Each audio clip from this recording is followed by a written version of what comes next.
కృష్ణసాగర్ గారు మీరు ఇందాక విమెన్ మహిళా రిజర్వేషన్ బిల్ గురించి మాట్లాడారు 33%. అది ఈ లోక్సభ ఎన్నికలకు ముందు ఇంప్లిమెంట్ చేసే ఛాన్స్ ఏమైనా కనిపిస్తుందా?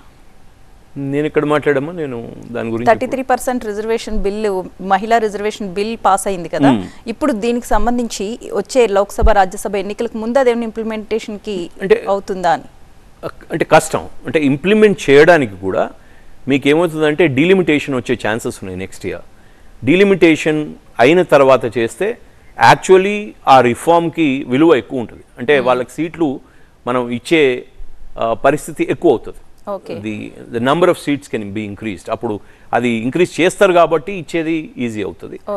తర్వాత చాలా కమిటీలు they have to give there, అంటే ఈ ప్రాసెస్ని ఈ రిజర్వేషన్ని ఏ విధంగా ఇంప్లిమెంట్ చేయాలన్న దాని మీద కొన్ని ఎసెన్షియల్ కమిటీస్ ఉంటాయి, స్టాండింగ్ కమిటీస్ ఉంటాయి, పార్లమెంట్లో ఉంటాయి, పార్లమెంట్ బయట ఉంటాయి. వాటన్నిటి రిపోర్ట్స్ వచ్చిన తర్వాత దానికి ఒక ఫ్రేమ్వర్క్ క్రియేట్ చేసి చేస్తారు. కానీ majority of what we need to do in both the house of parliament అది మేము ఉన్నప్పుడు చేసేసాం. ఇప్పుడు మేమే వస్తామని మాకు చాలా అష్యూరెన్స్ ఉంది, కాన్ఫిడెన్స్ ఉంది. కాబట్టి తప్పకుండా కూడా ఆ రిజర్వేషన్స్ని ఇంప్లిమెంట్ కూడా నరేంద్ర మోదీ గారి నాయకత్వంలో జరుగుతాయి మహిళా reservation. And common civil code bill article 370 implementation కి సంబంధించి లేటెస్ట్ పొజిషన్ ఏంటండి? ఆర్టికల్ 370 స్క్రాప్డ్, అది పోయింది. ఇప్పుడు there is a big opportunity. ఈ లాస్ట్ సెషన్లో కాశ్మీర్ది ఏదైతే reorganization bill for formation of state ఏదైతే ఉందో అది వచ్చే ఛాన్స్ ఉంది.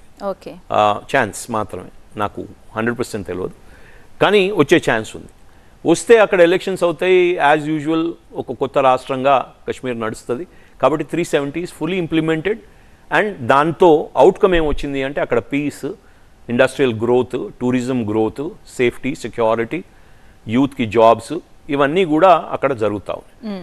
ఇప్పుడు మీరు చెప్పిన యూనిఫామ్ సివిల్ కోడ్ది చర్చ నడుస్తూ ఉంది, పార్లమెంట్ బయట నడుస్తూ ఉంది, పార్లమెంట్ లోపల కూడా నడుస్తూ ఉంది.